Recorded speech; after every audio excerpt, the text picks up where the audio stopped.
எழுப்புதல் உண்டாக வேண்டும். அநேக தேவனுடைய பிள்ளைகளுக்கு பரிசுத்த ஆவியானவருடைய முக்கியத்துவத்தை அறிந்து கொள்ள முடியவில்லை. ஆராதித்தோம். ஓகே, இது பொதுவாக நார்மலாக நம்ம செய்கிற ஒரு முறை. கொஞ்சம் எல்லாரும் பாடுவோம், ஆராதிப்போம், ஒர்ஷிப் பண்ணுவோம், ஸ்லோ ஒர்ஷிப் பண்ணுவோம். அப்போ சின்ன ஒரு பிரசன்ஸ் அனுபவிப்போம், சில ஆவியினருக்கு ஆராதிப்பார்கள். இதோடு நம்ம அந்த பரவாயில்ல ஆராதித்து ஜெபம் முடித்து திருப்திப்பட்டோம். பேசலாம். வருவது, பாடுவது, எழுப்பி ஸ்லோ ஒர்ஷிப் பண்ணுவது, கொஞ்சம் அந்நிய பாஷைகளை பேசுவது, கொஞ்சம் கைகளை தட்டுவது, இது நம்ம வழக்கமான என்னது ஒரு நடைமுறை. பேசலாம். அப்போ பரிசுத்த ஆவியானவர் எதற்காக ஊற்றப்பட்டார்? பரிசுத்த ஆவியானவர் யார் மேல் பொழிந்தருள்வார்? பரிசுத்த ஆவியானவர் ஒருவருக்குள் வந்தால் ஆவியானுடைய செயல்பாடு என்ன? ஆவியானவர் முழுவதும் முழுமையாய் ஒரு நபருக்குள் செயல்பட வேண்டும் என்றால் அந்த நபர் எப்படி இருக்க வேண்டும்? பரிசுத்தாவின் நிறைவை நாம் அடைய வேண்டும் என்றால் நாம் எந்த நிலையில் தகுதி உடையவர்களாக இருக்க வேண்டும்? ஆவியானவர் பரிசுத்தாவியை பெற்ற தேவ ஜனங்கள், சபைகள் முதல் நூற்றாண்டில் எப்படி இருந்தது? ஜனங்களிடத்திலிருந்து வெளிப்பட்ட கனிகள் என்ன, வரங்கள் என்ன, அது எப்படி வெளிப்பட்டது? இந்த நாட்கள் அந்த மாதிரி வெளிப்படுமா? என்னெல்லாம் ஏராளமான காரியங்கள் பரிசுத்த ஆவியானவர் என்றதான ஒரு ஆழ்த்தத்துவத்துக்குள் அடங்கி இருக்கிறது. ஆமென். அல்லேலூயா. நேற்று தினம் நாம் வாசித்தோம். ஆண்டவர் இயேசு சொன்னார், நான் போகிறது உங்களுக்கு நல்லது. நான் போகாதிருந்தால் வசனத்தை நான் உங்களுக்கு உண்மையை சொல்லுகிறேன், நான் போகிறது உங்களுக்கு பிரயோஜனமாக இருக்கும். நல்லா சொல்றேன், நல்லா புரிந்து. எப்படி இருக்குமா? சொல்லுங்க, பிரயோஜனமாக இருக்கும் என்று சொல்லப்பட்டிருக்கிறது. ஆமென். வாசிப்போம். போகாதிருந்தால் தேற்றவாளன் உங்களிடத்தில் வரார். தேவன் நம்மத்தில் செயல்பட போகிற காரியங்களை குறித்து நமக்கு அறியாத காரியத்தை அங்க ஆண்டவரை இயேசு அங்கு சீசருக்கு சொல்லுகிறார். ஆமென். அந்த ஏரியாவை நாம் புரிந்து கொள்ள வேண்டும். ஆமென். அவன் நாம் கடந்து வந்து ஏதோ கைகளை தட்டி பாடி ஆராதித்து சில அந்நிய பாஷைகளை பேசி உற்சாகத்தோடு போகிறது அல்ல கிறிஸ்தவ வாழ்க்கை. ஆமென். வேறு ஏதோ ஏராளமான காரியங்கள் அடங்கி இருக்கிறது. அந்த நிலைக்கு நேராய் தேவன் நம்ம என்ன செய்ய விரும்புகிறார்? கொண்டு போக விரும்புகிறார். அந்த நிலையை நாம் அடைவதற்கு நம்மிடத்தில் சில என்ன தேவை? ஆயத்தங்கள், தகுதிகள் தேவைப்படுகிறது. தேவன் நம்மில் ஒன்றை செய்ய நம்மிடத்தில் சில தகுதிகள் உண்டாகாமல் இருக்கிறது வரையில் நம்ம தேவன் செய்ய நினைக்கிற காரியம் நினைச்சியாது, செய்ய முடியாது. சொல்ல புரியுதில்ல? யாரிடத்தில் வரவில்லை, மனிதனிடத்தில் அல்ல. இப்போ ஸ்கூல்ல பிள்ளைகள் படிக்கிறாங்க, பிளஸ் 2, 10, 11 எல்லாம் படிச்சவங்க பாஸ் ஆனவங்களுக்கு தெரியும். அல்லேலூயா. அதாவது சின்ன ஸ்பெல்லிங் மிஸ்டேக்கு கூட மார்க் குறையுது. குறையுதா இல்லையா? நான் படிச்ச போல தெரியும். இப்படிதானே குறையுது. ஏன் குறையுது? கா என்று போட்டு போட்டுட்டாலே என்ன வருது? டோட்டலி போட்டு எத்தனை மிஸ்டேக், எத்தனை இது மிஸ்டேக், குத்து மிஸ்டேக், கம மிஸ்டேக், ஆச்சரியக்குறி மிஸ்டேக்னு சொல்லி என்ன டோட்டல் ஒரு அமௌண்ட் கழிச்சுட்டாங்க. அல்லேலூயா. பாருங்க, 100% 100% என்ற நிலைக்கு வரணும்னா 100% என்ன இருக்கணும்? பிழை இல்லாமல் இருக்க வேண்டியது. உலக பிரகாரமான ஒரு அரசாங்க ரீதியாக கல்வி ரீதியான காரியங்களுக்கு இவ்வளவு 100% பார்க்கிறாங்க என்றால் அல்லேலூயா. சர்வ வல்லமையுள்ள தேவனாகிய கர்த்தர் ஒரு நபருடைய வாழ்க்கையில அல்லேலூயா எவ்வளவு பார்ப்பாங்க. ஆமென். அல்லேலூயா. நாம் நினைப்பது போல அல்ல, நாம் நினைப்பதற்கெல்லாம் அப்பாற்பட்ட நிலையில் தேவன் பார்க்கிறார். நம்மிடத்தில் ஒரு தேவ பிள்ளையை தேவன் தெரிந்து கொண்டது உண்மை என்றால் அல்லேலூயா சும்மா வந்து போகல. அல்லேலூயா உண்மை கொண்டு தேவன் தன்னுடைய திட்டத்தை நிறைவேற்றுவதற்காக தேவன் எதிர்பார்ப்போடு உன்னை தெரிந்து கொண்டிருக்கிறார். அல்லேலூயா. அவர் நம்மை குறித்து வைக்கிற திட்டத்தையும் அந்த எதிர்பார்ப்பையும் நம்முடைய வாழ்க்கையில் நிறைவேற்ற வேண்டும் என்றால் அல்லேலூயா நம்மிடத்திற்கு அந்த சில தகுதிகளை என்ன செய்யணும் எதிர்பார்க்கிறார். ஆமென் ஆமென். அப்போ எதிர்பார்ப்பு அவர் எதிர்பார்க்கிறார். சின்ன ஒரு குத்துக்கே பிரச்சனை இல்லை, கமாவுக்கே பிரச்சனை இல்லை. ஆமென். சின்ன சின்ன பிள்ளைகளுக்கே டோட்டல் என்ன ஆகுது, மார்க் குறையும். உலக பார்வை, உலக கல்வி அறிவின் பார்வை அப்படி போகிறது என்றால் அல்லேலூயா தேவனுடைய பார்வை எவ்வளவு பெரிதாக இருக்கும். ஆமென். அல்லேலூயா. ஆமென். இப்போ இதுல கூட எக்ஸ்கியூஸ் கிடையாது. இதுல இது ப்ளஸ் 2 க்குனா 600 மார்க், 10th க்கு 500, 11th க்கு 600. இப்போ 600 மார்க். அப்போ 599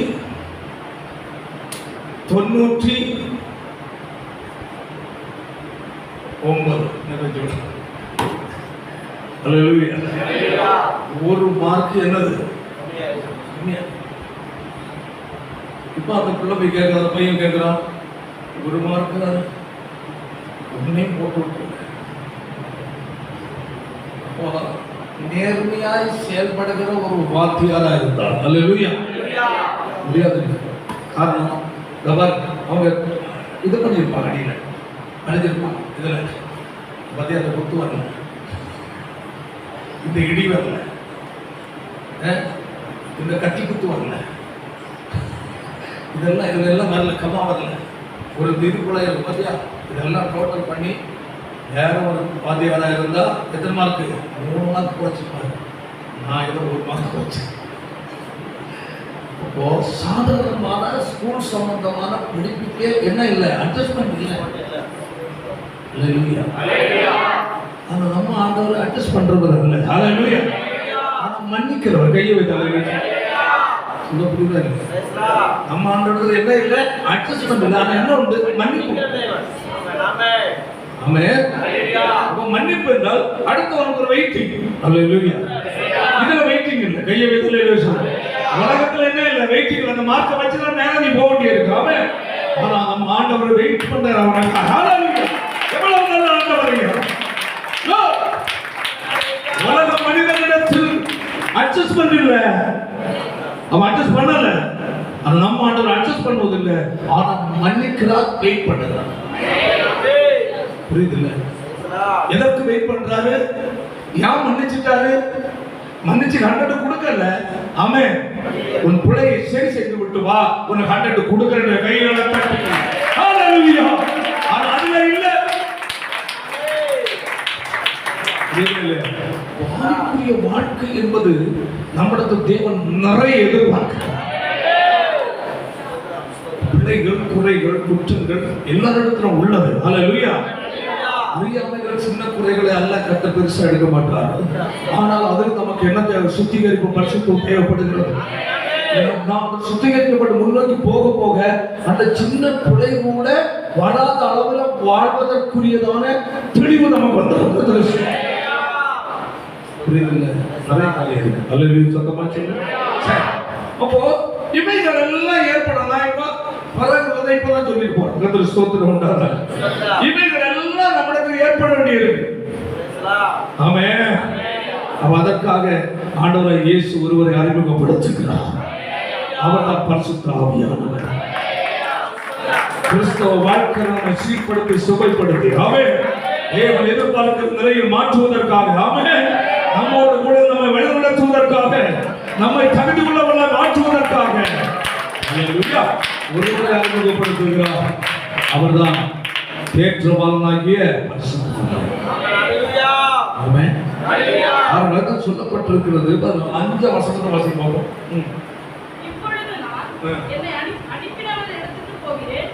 என்ன சொல்றான் அப்படி? நான் எங்க போறேன்? பிதாவாகிய தேவன் அவருடைய சித்தத்தை இந்த பூமியில் செய்து நிறைவேற்ற அனுப்பினார். அல்லேலூயா. அப்ப நான் பிதாவின் சித்தத்தை செய்து முடித்து தான் என்ன செய்யணும்? போறேன். என்ன அனுப்பின இடத்துல போறேன்.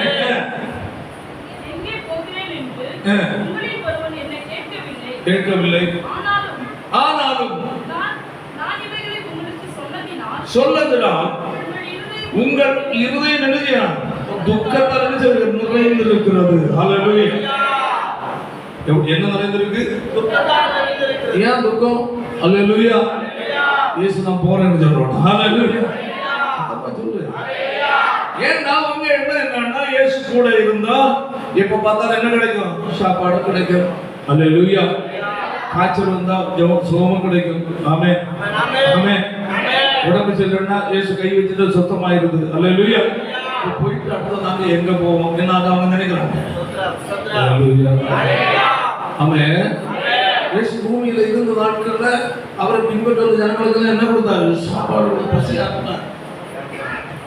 தேடி தேடி போய் குணமாக்குனார். அல்லேலூயா. அவரை தேடி வந்து எந்த நோயாளியும் விடவே இல்லை. ஆமென். அல்லேலூயா. இதெல்லாம் செய்து இயேசுவால் நன்மை பெற்றிருந்த ஜனங்கள் ஆமென் அவர் மேல் முழு கவனம் செலுத்தி வச்சிட்டாங்க. ஆமென். அவர்கள் அளவுடன் அன்பு வச்சிட்டாங்க. அல்லேலூயா. நம்ம முழு இதயத்தோட அன்பு வைத்திருந்த நம்முடைய ஆண்டவர் ஆமென் யாவடத்தில் போராடுற நம்ம என்ன ஆயிப்போச்சு? துக்கம் ஆயிப்போச்சு. என்ன ஆயிப்போச்சு? துக்கம் ஆயிப்போச்சு. அவங்களுக்கு புரியல. ஆமென். இவர் நம்மளை எங்க விட்டுட்டு போறார்? நடுத்தத்தில் விட்டுட்டு போறார். இயேசு 3 ஆண்டு காலங்கள் அவர் பூமியில் அவர்கள் சீசர்களை வைத்து நடத்தி கொண்டு வந்த வழிகளை இயேசு செய்தது எல்லாம் உங்களுக்கு ஞாபகத்தில் வரும். அதை செய்தார், இது செய்தார், அங்கே போனோம், இங்கே போனோம், அப்படி போனோம், கடலில் போகும், புயல் கட்டு அடிச்சது, அப்போ இயேசு எழுந்து காற்று நடந்தார். இதெல்லாம் நடந்தது. அல்லேலூயா. கடல் அவர் நினைச்சது நடந்து வந்தார். அல்லேலூயா. இதெல்லாம் நடந்தது. சரி போனா என்ன ஆகுறது? இதெல்லாம் நம்ம என்ன செய்ய முடியாது? பார்க்க முடியாது, அனுபவிக்க முடியாது. அல்லேலூயா. அல்லேலூயா. அதனால் அவங்களுக்கு என்ன வந்து துக்கம் அதான் சொல்லப்பட்ட வாசிப்பார் வசனத்தை. ஆனாலும் நான் இவைகளை சீக்கிரம் வாசி பார்ப்போம். சொன்னதனால் துக்கத்தால் நிறைந்திருக்கிறது. அல்லேலூயா. நீ தலையிலே சொல்ல அந்த துக்கத்தோடு உள்ள நிலையில அவர்கள் அடுத்த ஸ்டெப்புகளை என்ன செய்ய முடியாது? போக முடியாது. ஆனா என்ன சொல்றாரு? வாசி போனது பார்க்க கிளியர் பண்றாரு பாரு. வாசி போ. என்ன சொல்றாரு? நான் உங்களுக்கு உண்மையை சொல்லுகிறேன், நான் போகிறது உங்களுக்கு பிரயோஜனமாக இருக்கும் என்று ஆரம்பிக்கிறார். அல்லேலூயா. இப்ப அவர்களுக்கு கவனிக்கிறாங்க. துக்கமா இருக்கிறவங்க இயேசுவின் வார்த்தை என்ன சொல்றாங்க? கவனிக்கிறாங்க. என்ன ஒரு வித்தியாசமா பேசுறாங்க. ஆமென். சொல்றாரு நான் ஒரு உண்மையை அப்படி இதுவரை அவங்கள்ட்ட உண்மையை சொல்லல. அவங்க இருந்து துக்கமா இருக்கிறதுனால அல்லேலூயா துக்கம் இருந்ததும் இங்க வாழக்கூடாது. அல்லேலூயா. துக்க இருந்தோடு வாழும் போது உங்களுடைய தனக்கு செயல்பட முடியாது என்பதற்காக அல்லேலூயா என்ன சொல்றாரு? நான் போகிறது உங்களுக்கு பிரயோஜனமா இருக்கும் என்று சொல்லுகிறார். இப்போ யோசிக்கிறாங்க. ஒவ்வொரு வார்த்தை சொல்ல சொல்ல ஒவ்வொரு வார்த்தை ஆண்டவர் அவங்க யோசிக்கிறாங்க. இப்போ என்ன சொல்றா? இயேசு போறது நமக்கு பிரயோஜனமா இருக்குமாமா? நான் நினைக்கிற சில நினைச்சிருப்பாங்க நமக்கு வேற எல்லாம் வசதி எல்லாம் வேற அரேஞ்ச்மெண்ட் பண்ற அளவுல ஏதாவது உங்களுக்கு கொண்டு வருவோம். அல்லேலூயா. நமக்கு கூட போனா நம்ம கிடைக்குது, சாப்பாடு கிடைக்குது, வேலை குணமாகுதுலாம். ஓகே, இதை விட பிரயோஜனமா இருக்க நம்ம இதை விட நல்ல காரியம் நடக்க போகுது போட்டு பாப்போம். என்ன சொல்றோம் பாப்போம். என்ன கவனிக்கிறோம்? வாசிப்போம். நான் போகாதிருந்தால் தேற்றவாளன் உங்களிடத்தில். இதுல ஒரு பெரிய தொடர்பு இருக்கு.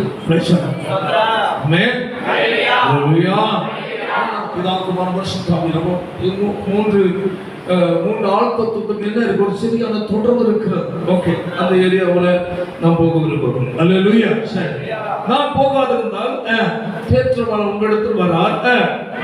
நான் போவேனே ஆகில் அவரை உங்களிடத்திற்கு அனுப்புவேன். அதை புரிந்து கொள்ளணும். இயேசு அவ்வப்போது பரிசுத்த ஆவியானவரை அவங்களுக்கு என்ன செய்திருந்தார்? அறிமுகப்படுத்திட்டார். ஆமென். அல்லேலூயா. ஆவியானவரை குறித்தும் ஆவியானோட செயலை குறித்தும் பரிசுத்த ஆவியானவர் ஒரு நபருக்குள் வந்தால் என்ன நடக்கும் என்பதை குறித்து என்ன செய்துட்டு இருந்தார்? சொல்லிட்டு புரிந்து கொள்ள வேண்டும். அப்போ ஏன் அறிமுகப்படுத்துகிறார்? அல்லேலூயா. ஏன் அந்த நிலையில் அவர்களுக்கு அவர் அதை ஞாபகப்படுத்துகிறார் என்றாலே அல்லேலூயா, அந்த அவர் மேன்மையான நிலைக்கு நேராய் அவர் கற்றுக் கொண்டு போக விரும்புகிறார். ஆமென். அல்லேலூயா. அதான் சொல்லப்பட்ட வாசிப்போம். 14ஆம் வசனம், நான் பிதாவை வேண்டிக் கொள்வேன் என்றென்றைக்கும் உங்களுடனே கூட இருக்கும்படிக்கு சத்திய ஆவியாகிய வேறொரு தேற்றவளை அவர் உங்களுக்கு தந்தருவார். இப்போ கடைசி நாட்களில் கர்த்தர் செய்ய போகிற காரியங்களை ஆமென் சீசர்களுக்கு அவர் என்ன சொல்லிட்டே இருந்தார். இப்போ மத்தேயு, மார்க்கு, லூக்கா, யோவான் சுவிசேஷங்களை நீங்க பார்க்கும்போது அல்லேலூயா தெய்வத்திலே சொல்லுவோம், எல்லாவற்றையும் அவர் ஆண்டவராகிய இயேசு மக்களுடைய கவனத்தை எங்க திருப்பினார்? பரலோகத்துக்கு. ஆமென் ஆமென். ஹalleluya. முதல் பிரசங்கமே என்ன பிரசங்கம் தான்? சாப்பாடு கிடைக்கும்னா என்ன? மனம் திரும்புங்கள். ஹalleluya. ஆரம்பமே அப்படிதான் போகுது. ஹalleluya. ஏனென்றால் பூமியை மட்டும் நீ நம்பி வாழ்ந்துடாதே. ஹalleluya. இது தற்காலிகம், ஆனால் ஒன்று மேன்மையானது ஒன்று உங்களுக்கு இருக்கு. ஹalleluya. அப்ப அவர் சொல்றாரு, நீங்கள் மனம் திரும்புங்கள். ஆமென் ஆமென். பரலோக ராஜ்யம், பரலோக ராஜ்யத்தை அடைவதற்கு என்ன ஏற்பட வேண்டியிருக்கு? மனம் திரும்புதல். ஆமென் ஹalleluya. உங்கள் கவனம் எங்க இருக்கு? உலகத்தில் இருக்கிறது. ஆமென் ஹalleluya. உங்கள் கவனம் உலகத்துக்குரிய காரியங்கள் மேல் நாட்டம் கொண்டிருக்கிறது. ஹalleluya. உங்கள் கவனம் உலகம்தான் வாழ்க்கை என்று நினைத்துக் கொண்டிருக்கிறீர்கள். ஆமென். இல்லை, மனம் திரும்புங்கள். ஹalleluya. ஆமென் ஆமென் ஆமென். ஹalleluya. சரி, அப்ப பாருங்க, நீங்க அதான் சொல்லுகிறார் வரா வேறு சத்திய ஆவியாகிய தேற்றவாளனை தந்தருள்வார் சொல்லி அடுத்து அந்த இடம் சொல்றாரு, உலகம் அந்த சத்திய ஆவியானவரை காணாமலும் அறியாமலும் இருக்கிறபடியினால் அவரை பெற்றுக் கொள்ள மாட்டாது.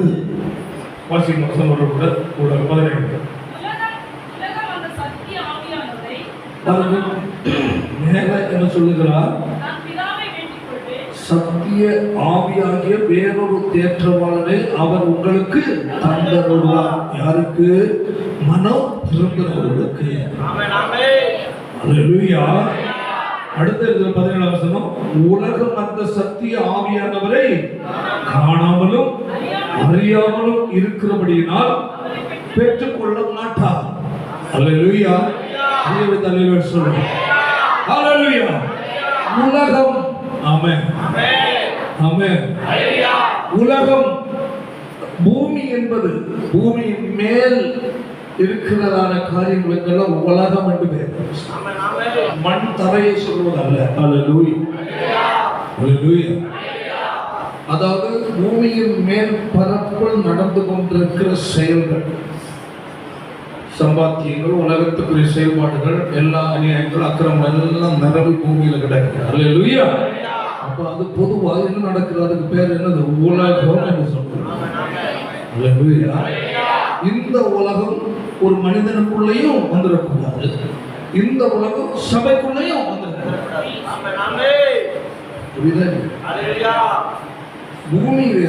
பூமி அதன் நிறைவு கர்த்தருடையது. அல்லேலூயா.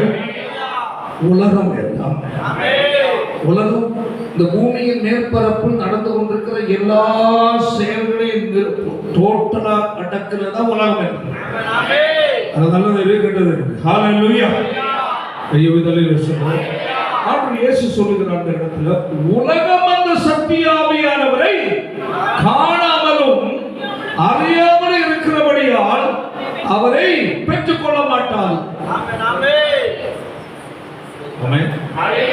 நான் சொன்னேன், உலகத்தில் நிறைய என்ன இருக்கு, பலதரப்பட்ட செயல்பாடுகள், கல்ச்சர்கள் எல்லாம் நிரம்பி கிடப்பது. அல்லேலூயா. அந்த நிரம்பி கிடக்கிற உலகம், ஆமென், அந்த உலகத்தை அனுபவிக்கிறவர்கள், உலகத்தை நேசித்து வாழ்கிறவர்கள், உலகத்துக்குரிய காரியங்களை முக்கியத்துவம் கொடுக்கிறவர்கள் யாரை அறிய மாட்டார்? சக்தி ஆவியானவரை அறிய மாட்டார். புரியுதா? அப்போ உலகத்தில் நிரம்பி இருப்பதுதான் எல்லாமே. பாவம் இருக்கு, அல்லேலூயா, அல்லேலூயா. ஆடம்பரம் இருக்கு, அல்லேலூயா. ஆசாபாசம் இருக்கு, ஆமென். இன்னும் ஓவரா எல்லாம் இருக்கு, நிறைய இருக்கு, அல்லேலூயா. எல்லாம் நடைபெறதா உலகம், அல்லேலூயா. அப்போ இந்த உலகத்தில் ஆவியானவர் வெளிப்பட முடியாது. இந்த உலகத்தை நேசிக்கிற ஒரு இருதயம் யாருக்கு இருக்கோ அவர்களுக்குள் யார் வர முடியாது? ஆவியானவர் வரவும் முடியாது, ஆவியானவரை அவர்கள் அறிய முடியாது. உலகம் என்று பேசும்போது நிறைய காரியங்கள் இருக்கிறது. ஆமென். இதனால் சொல்லப்பட்ட வாசிகள், உலகம் அந்த சத்திய ஆவியானவரை காணாமலும் அறியாமலும் இருக்கிறபடியால் அவரை பெற்றுக்கொள்ள மாட்டார். ஆமென். எதை பெற்றுக்கொள்ள மாட்டார்? உலகம். ஆமென். ஆமென். உலகமும் அதன் இச்சையும், உலகம் அதன் இச்சையும் என்ன செய்வோம்? ஒழித்து போகும். தேவனுடைய சித்தத்தின்படி செய்கிறவனோ என்னை என்ன செய்திருப்பான்? நிலைத்திருப்பான். நல்லா புரிந்து கொள்ள வேண்டும். அல்லேலூயா, அல்லேலூயா. என்ன சொல்லப்பட்டு வருகிற வாசிப்போம். உலகமும், புரியுதா?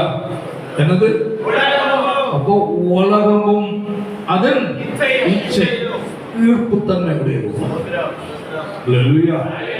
அதன் இச்சையும் ஒளிந்து போகும்.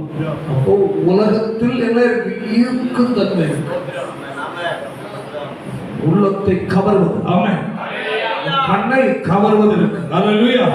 இதெல்லாம் என்ன செய்வோம்? ஒளிந்து போகும் என்று சொல்லப்பட்டிருக்கு.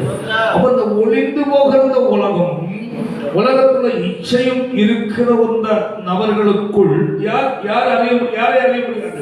ஆவியானவரை பெற்றுக்கொள்ள முடியாது. ஆமென். புரியுதா?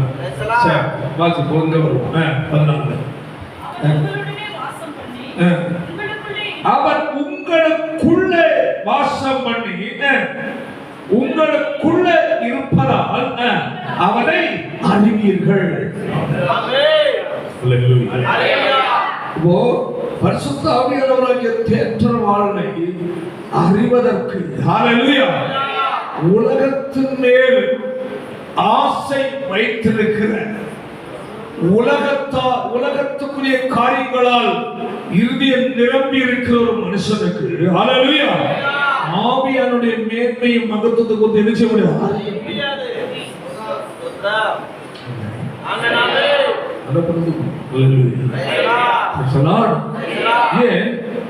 ஆவியானவர் ஒரு நபருக்குள் என்ன செய்ய விரும்புகிறார்? செயல்பட விரும்புகிறார். அப்போ செயல்பட விடாதபடி எது தடுக்கும்? உலக ஆசை, உலக இச்சை, உலகத்துக்குரிய காரியங்கள் ஆவியானவரை செயல்பட விடாதபடி என்ன செய்து தடுக்கும். அதான் விஷயம்.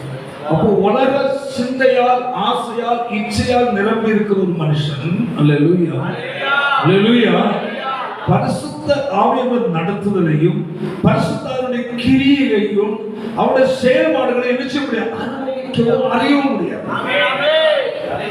உங்களுக்குள்ளே இருப்பதால் நீங்கள் அவரை அறிவீர்கள் என்று சொல்லுகிறார். கர்த்தர் ஸ்தோத்திரம். அடுத்த 14வது அதிகாரத்துல வாசிப்போமாக. அதனுடைய 26ஆம் வசனம் வாசிப்பாங்களாம். என் நாமத்தினாலே பிதா அனுப்ப போகிற பரிசுத்த ஆவியாகிய தேற்றவாளனே எல்லாவற்றையும் உங்களுக்கு போதித்து நான் உங்களுக்கு சொன்ன எல்லாவற்றையும் உங்களுக்கு நினைப்பூட்டுவார்.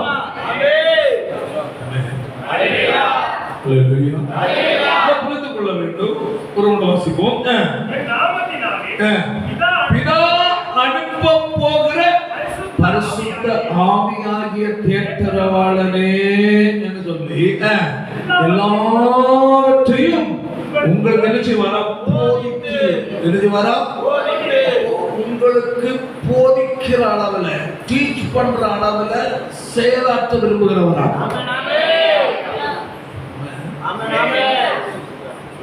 போதனை, போதகம், டீச்சிங், டீச்சர், அல்லேலூயா.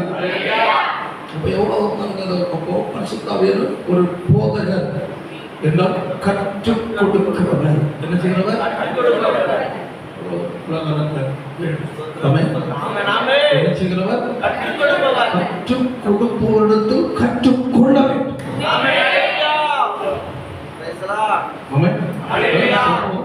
எவ்வளவு அவருடைய செயல்பாடுகளுடைய மேன்மை. அப்ப நம்ம இவ்வளவு கிட்ட போக வேண்டியிருக்கணும். அந்த நேரம் உங்களுக்கு சொன்னேன், நம்ம என்ன செய்துட்டு போறோம், கைகளை தட்டி பாட்டு பாடி ஆவியில நிரம்பி, அடுத்தது அந்நிய பாஷை பேசி வாய்ஸ் பண்ணி ஹalleluyaன்னு போட்டுட்டு முடிச்சிட்டு 4 வார்த்தை கேட்டு போயிடும். நம்ம அங்கதான் நிக்கிறோம். அல்லேலூயா. இதை தாண்டி உள்ளதாக நம்ம இப்ப போதிக்கிற காரியம் வெறும் கைத்தட்டலோ, சில அந்நிய பாஷை என்று பேசுவதோ, கொஞ்சம் எமோஷன் ஆகுறதோ, ஒரு சில தேவ வல்லமையை நாம் அனுபவிப்பதோ அல்ல கிறிஸ்தவ வாழ்க்கை. அல்லேலூயா. ஆமென். நான் நேற்று சொன்னேன், நீங்கள் என்ன செய்யப்பட்டீர்கள்? கிரயத்திற்கு கொல்லப்பட்டவர்கள். ஆமென்.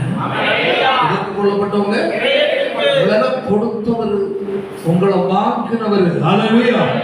அவர் விருப்பத்தின்படி உங்களை என்ன செய்ய, நடத்த, செயலாற்ற விரும்புகிறார். நான் தான் சொல்றேன் உங்களுக்கு, கடையில் இருந்து ஒரு பொருளை காசு கொடுத்து நம்ம என்ன செய்யணும்? ஆமென். வாங்கி அது பில் வாங்க, பில்லுக்கு காசு கட்டுறதுக்குரிய பில் எல்லாருக்கும் கொடுத்தாச்சு, எல்லாத்துக்கும் வாங்கி வந்தாச்சு. திரும்ப அந்த கடை விற்றவன், கொடுத்தவன் வீடு தேடி வந்து இந்த பொருளை அவன் பயன்படுத்துவானா? சொல்லுங்க, எடுக்க முடியுமா? கொடுத்ததுக்குரிய பில் இருக்குப்பா. அதுக்கப்புறம் மரண திருடன் கடையில தான் வாங்கினது. நம்ம வாங்கி வீட்டுல கொண்டு வச்சுட்டோம். அல்லேலூயா. நம்ம இல்லாத நேரம் வந்து அதை எடுத்துட்டு போறோம். நம்ம இல்லாத நேரம் வீட்டுல வந்து எடுத்துட்டு போறோம். அடுத்தது நம்ம என்ன செய்யறோம்? வீட்டுல இருந்து இந்த பொருளை என்ன செய்து விட்டார்கள்? திருடி விட்டார்கள். இத்தனை ஆயிரம் ரூபாய் பொருள், இத்தனை லட்சம் ரூபாய் பொருளை திருடி விட்டார்கள். எங்க ஸ்டேஷன்ல என்ன பண்றோம்? கம்ப்ளைண்ட் பண்றோம். அங்கிருந்து போலீஸ் நாய் வருது. என்ன வந்து அந்த ரேகை எல்லாம் எடுத்து, அதை எடுத்து இதை எடுத்து எல்லாம் செக் பண்ணி, ஏன்னா பல லட்சத்துக்குள்ள பொருள் இல்லையா? நேரே அந்த ரேகையோட 30 நாயோட போறாங்க. நான் இழுத்துட்டு போகுது. எங்க போகுது? சத்தமா இல்லைங்க. எங்க நீங்க வாங்கினா அந்த கடை கொண்டு நிற்கிறது. நின்றுட்டு யார் எந்த ஓனர் உங்களுக்கு கொடுத்து பில் வாங்கினாலும் அவரை பிடிக்க போயிடும்.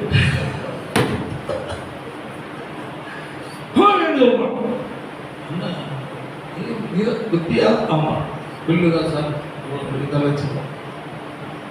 அதுக்கப்புறம் முடியல. இப்போ அவன் கடையில் தான் நம்ம வாங்கணும். இப்போ அவன் திருடனாக குற்றவாளியா மாறிட்டான். ஹalleluya. அது புரியுது என்ன? ஆமென். ஹalleluya. இது போல கை வைத்து ஹalleluya சொல்லுவோம். நம்ம யார் விலைக்கு வாங்கினா? இயேசு. அந்த நாமத்தை உச்சரிக்க ஆமென். இயேசு என்னை விலைக்கு மீட்டு வாங்கினார். ஹalleluya. சாத்தானுடைய கிரியைகள் உன்மேல் பலம் கொள்ளாமலும் உன் சிந்தனைக்குள் கடந்து வந்த உன்னை முடக்காமல் இருப்பதற்கு உச்சரிக்க வேண்டிய ஒரே ஒரு நாமம் இயேசு கிறிஸ்துவின் நாமம். ஆமென். இயேசு என்னை அவர் இரத்தத்தால் விலைக்கு வாங்கியிருக்கிறார். நான் இயேசுவுக்கு சொல்றேன். ஆமென். இந்த அறிக்கை பண்ணவே மற்றவங்க மறுத்துவே மாட்டோம். நம்ம பார்க்கிறோம். ஹalleluya. இயேசு என்ற நாமத்துக்கு முன்பாக எந்த வல்லமை இருக்க முடியாது. கைகளை தட்டி ஹalleluya. ஹalleluya. ஹalleluya. praise the lord. அப்போ பாருங்க, 1 பேதுரு 1ஆம் அதிகாரம் 12ஆம் வசனம் வாசிப்போம். முன்னோர்களால் என்னது? முன்னோர்கள் சொன்னேன். ஹalleluya. முன்னோர்களால் பாரம்பரியமாய் நீங்கள் அனுசரித்து வந்த வீணான நடத்தை நின்று அழிவுள்ள வஸ்துக்களாகிய வெள்ளியினாலோ பொன்னினாலும் உங்களை விலைக்கு வாங்க. ஹalleluya. மீட்கப்படாமல் என்னது? குற்றமில்லாத மாசற்ற ஆட்டுக்குட்டியாகிய இயேசுவின் இரத்தத்தினால். ஹalleluya.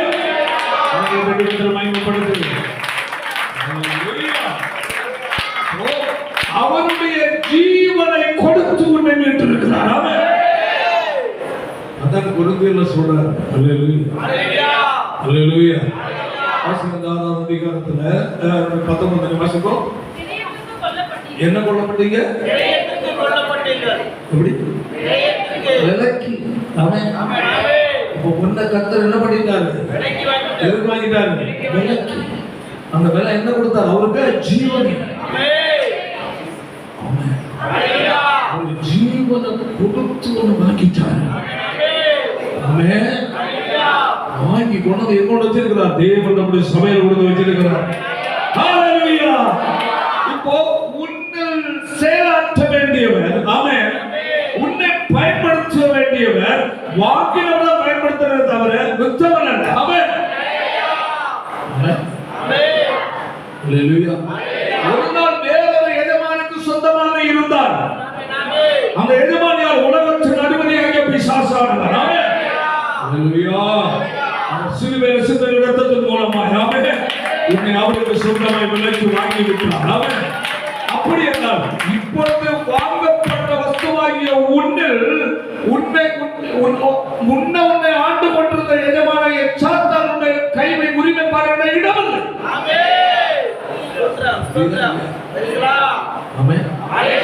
உரிமை இருக்கா? வந்து நுழையிறான்னால அவன் திருடன். அதான் திருடன் திருடவும் கொல்லவும் அழிக்கவும் அன்றி வேறொன்று. ஹalleluya. அவன் யாரு? திருடன். ஆமென். ஹalleluya. தேவனுடைய சொல்லுவோம். அப்ப திருடுவதற்கு திருடாமல் இருக்க வேண்டும் என்றால் ஹalleluya. வாசல்கள் எல்லாம் என்ன செய்யணும்? பூட்டப்பட்டு பலப்படுத்தணும். ஆமென். காவல் என்ன செய்யணும்? அதை ஸ்ட்ராங் பண்ணி இருக்கணும். ஆமென். வாசல் என்ன செய்யறாரு? திறந்து போட்டுறாரு. ஆமென். அலட்சியமா இருந்துறாரு. ஹalleluya. ஹalleluya. வீடு திறக்கிறதுனால கூட பாம்பு வாசல் என்ன செய்யப்பட்டிருக்கிறார்? பூட்டப்பட்டு ஸ்ட்ராங். திறந்து கிடக்கிற பகுதியில சாத்தாவுல வந்துடும். நான் நேரம் உங்களுக்கு சொன்னேன், எல்லாம் கொடுத்துருவேன். நீங்க எல்லா டைம் வந்து வீட்டுல இருந்து கொடுத்ததை திரும்பிட்டு போறோம். கொடுத்த எடுத்துட்டு போறதுக்கு பேர என்னது? திருட்டு. ஆமென். ஹalleluya. அதாவது உன்னை விலைக்கு வாங்கினவர் யாரு? பொருள் பணம் கொடுத்தல். ஹalleluya. சொந்த ஜீவனை இரத்தத்தை சிந்தி ஆமென் உன்னை விலைக்கு. ஹalleluya. என்ன செய்யப்பட்டீர்களே? கிரயத்துக்கு கிரயத்துக்கு ஒன்றை விலைக்கு வாங்கி இருக்கிறார். ஆமென். எத்தனை பேர் இயேசுவை ஏற்றுக்கொண்டிருக்கிறீங்க? ஏற்றுக்கொண்டிருக்கிறீங்களா? மறந்துடாதீங்க, உங்களை யார் விலைக்கு வாங்கி இருக்கு? இயேசுவை விலைக்கு வாங்கி இருக்கிறார். என்ன கொடுத்து வாங்கினாரு? அவருடைய சொந்த ரத்தத்தை கொண்டு விலைக்கு வாங்கி இருக்கிறார். ஹalleluya. உலகத்துல 19ஆம் வசனத்துல கிரயத்துக்கு கொல்லப்பட்டீர்களே, ஆகையால் தேவனுடையவர்களாகிய உங்கள் சரீரத்திலும் யாரது? தேவனுக்கு உடையவர்களாகிய. அப்போ யாருக்கு அவர் வாங்கினதுனால இப்போ யாருக்குரியதா மாறிட்டோம்? சொல்ல புரியுது? நம்ம ஆண்டவருக்குரிய மாறிட்டோம். ஆமென் ஆமென். வாசிப்போ. தேவனுக்கு உடையவர்களாகிய உங்கள் சரீரத்தினாலும் உங்கள் ஆவியினாலும் தேவனை மகிமைப்படுத்துங்கள். சொல்ல புரியுது?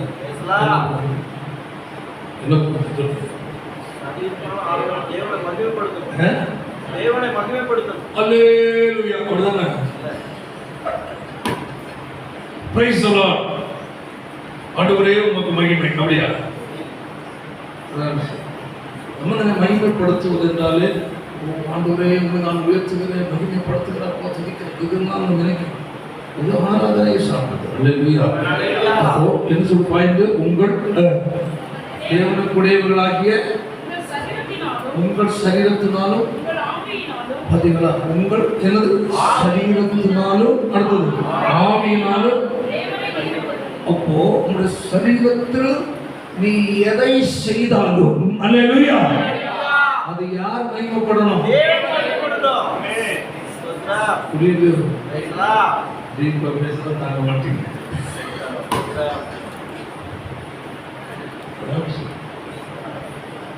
எவ்வளோ ஒரு பயங்கரமான காரியம். தேவனுடைய வார்த்தை என்பது சாதாரணமாக நம்ம வாசிக்கிற மாதிரி அல்ல.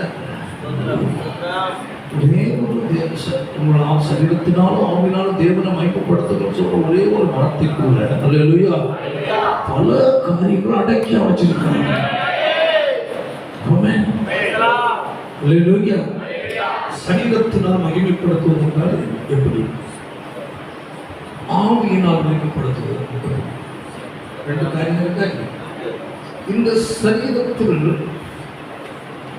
நான் எதை செய்தாலும் அதன் மூலம் யார் மகிமைப்படணும்? அப்படி வரும்போது நான் ஒரு நபருக்கு ஒரு ஏதோ உதவி செய்ய கொடுக்கும், வேலைக்கு உதவும், அதில் யார் மகிமைப்படுவதா? சரி, இந்த சரீரத்தில் நான் உடுத்திக் கொள்கிறேன், ட்ரெஸ் பண்ண. இந்த ட்ரெஸ்ஸிங் நான் ட்ரெஸ் பண்ணுவதன் மூலம் இதில் யார் மகிமைப்பட விரும்புகிறார்? தேவன் மகிமைப்பட விரும்புகிறார். பைபிள் என்ன சொல்லுது? துர் இச்சைக்கு இடமாக உடலை பேணாமல். ட்ரெஸ்ஸிங் எவ்வளோ ரொம்ப கவனமாக இருக்குது. அதான் நான் நிறைய காரியத்தில் இந்த ஏரியாவுக்கு ஒரு சின்ன சின்ன சின்ன அறிவுகளை ஆவியாளர் கொடுக்கறதுனால தான் உங்களுக்கு இந்த அழுத்துக்கிறேன். நல்ல இல்லையா? இந்த அறிவியல் கொடுக்குறேன்னா அறிஞ்சதான் பேசிட்டு சத்தமாக சொல்லுவோம். அறிவை கொடுக்குறோம், தெளிவு கொடுக்குறோம் அவர் தான். ஆமாம், நம்முடைய முயற்சி. ஆமாம். கேவலம் நான் உடுத்திக் கொள்ளுகிற ட்ரெஸ், கேவலம் என் சரீரத்தை பேணுகிற காரியத்தில் கூட யார் மகிமைப்படணும்? அப்படிங்களா? பிரச்சனை இருக்கு. அப்போ நம்முடைய ட்ரெஸ்ஸிங்கோ, நம்முடைய சரீரத்தை பேணுகிற விஷயத்திலேயோ, அலங்கார விஷயத்திலேயோ, அல்லேலூயா, இதெல்லாம் கிறிஸ்துவனா என்று சொல்லுகிற அளவில் உன் பேணுதல், உன்னுடைய வஸ்திர உடுத்திக் கொள்ளுதல், அலங்காரம் இருக்கக்கூடாது. அப்போ ட்ரெஸ் உடுத்திட்டு போறோம். ஒரு வாலிப பிள்ளைக்கு போறோம், அவள் வந்து ரொம்ப டைட், அது பேர் என்னது? டைட்டா போட்டு, உடம்பும் தெரியல, துணியும் தெரியல, துணி உடுத்திருக்கானே தெரியும். அந்த வரைக்கும் ஏன்னா உங்கள் பிள்ளைகளுக்கு வளர்க்கிற ஒரு பெற்றோர் இருக்கிறீங்க. நம்ம சொல்லுவோம் அவங்க இருப்பாங்க. இந்த சரீரத்தின் மேல் பகுதியிலே உங்களுக்கு போடுகிறதான ரொம்ப டைட்டாக போட்டு அது கிறிஸ்தவ அவளோட பேர் குளோரின்னு உங்க பேர்ல சிஸ்டர் என்ன குளோரியும் கியூரியும் நாயிரியும் தான் நமக்கு பயப்பட அதிகமாக வந்துட்டு இருக்கு. அது பேர் குளோரி போயிடுச்சு. ரொம்ப டைட்டாக போட்டு எல்லாரும் பார்க்கலாம். கர்த்தர் மகிமைப்படுவாரா? சொல்லுங்க பார்க்கலாம்.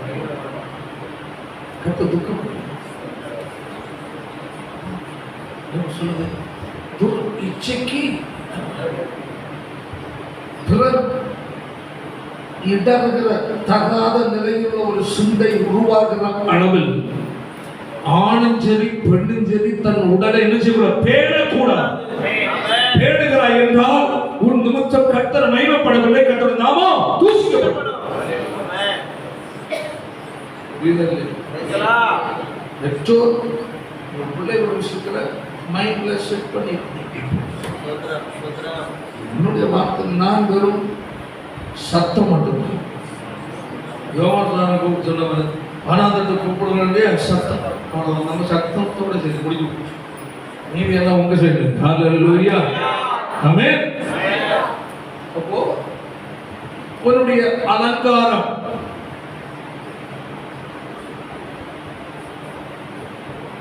அலங்காரம் பிள்ளைகளுக்கு என்ன உண்டாகல இடர்கள் உண்டாகும்.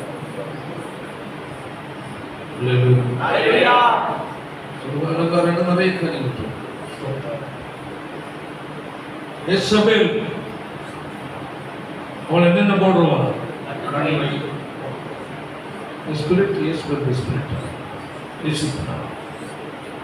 உதட்டில் என்ன பூசுவோம்? சாயம் பூசுவோம். முகத்தில் பட்டி பார்ப்போம்.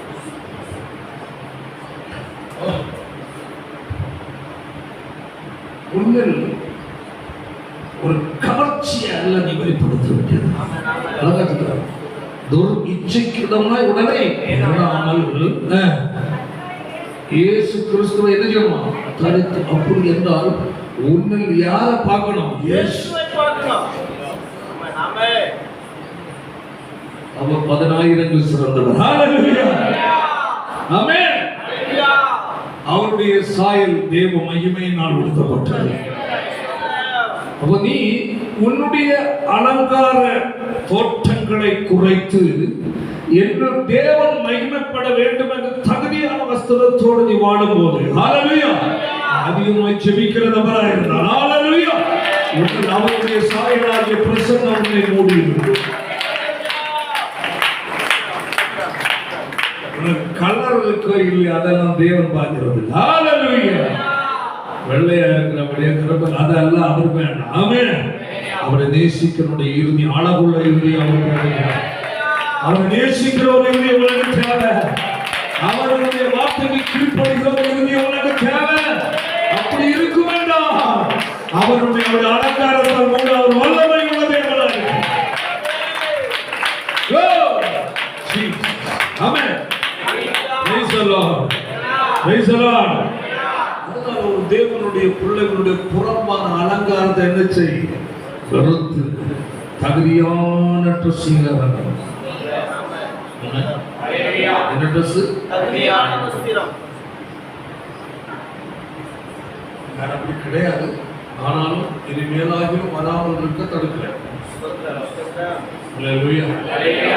சர்ச்சுக்கு ரொம்ப முக்கியம். சர்ச்சுக்கு ஒரு ஐக்கிய எல்லாம் போட்ட மாதிரி பேண்ட் எல்லாம் பெருசா பேண்ட் போட்டுருக்கிறவங்களா அங்கி போட்டுருக்காங்க தெரியாது. தோள சர்ச்சை விட்டு வெளியே போய் அவங்க காலேஜுக்கும் அல்லது வீட்டு பக்கமோ அல்லது சொந்தக்கார வீட்டுக்கோ எப்படி இருக்கும்? நிச்சய தாண்ட முடியாது. கவனம். ஆமென். ஹல்லேலூயா. ஸ்தோத்திரம். ஆமென். உங்களுடைய அலங்காரம் நான் நேற்று அதை சொன்னேன். பிரைஸ்லார்ட். கிரயத்துக்கு கொல்லப்பட்டீர்களே ஆகையால் சரீரம். அப்ப நேரத்தை நான் சொல்றேன், அதனுடைய 3:16 வாசிக்கும் என்ன வாசித்தோம்? நீங்கள் தேவனுடைய ஆலயமா இருக்கிறீங்க. ஆமென். தேவனுடைய ஆவி உங்களில் அவர் வாசமாய் இருப்பதற்காய் உன்னை வாங்கி இருக்கிறவர். வீட வாங்கி கிரை பண்ணிட்டு யார் குடியிருப்பா? பழைய ஓனர். ஹல்லேலூயா. பழைய வீடுதான், கட்டின வீடு வாங்கிட்டோம், சொத்து. ஹல்லேலூயா. அங்க என்ன பெயிண்ட் அடிச்சு சரி சார் அந்த குடியிருக்கு நான் போட்டா எடுத்துட்டு போவோமா? இல்ல. யாருக்காக? வாங்குற நமக்காக. ஹல்லேலூயா. அதுபோல உன்னை அவர் யார் விலைக்கு வாங்கினாரோ அவர் குடியிருக்க வாசமான உன்னை விலைக்கு வாங்கியிருக்கிறார். ஏன் ஒன்றுக்கு உனக்குள்ள இடம் கொடுக்க கூட புரியுதா? ஆமென். நீங்க தேவனுடைய ஆலயமாக உங்களை மாற்றுவதற்கு அவர் என்ன சொல்ற? நம்முடைய ஜீவனாகிய இரத்தத்தை சிந்தி உன்னை விலைக்கு வாங்கிட்டார். இப்ப அவர் உனக்குள்ள வாசம் பண்ண விரும்புகிறார். ஆமென். அவர் அந்த வாசம் பண்ணுவதற்கு அவர் வாங்குற இடத்துல வேற ஒருத்தருக்கு வாடகை விட மாட்டார்.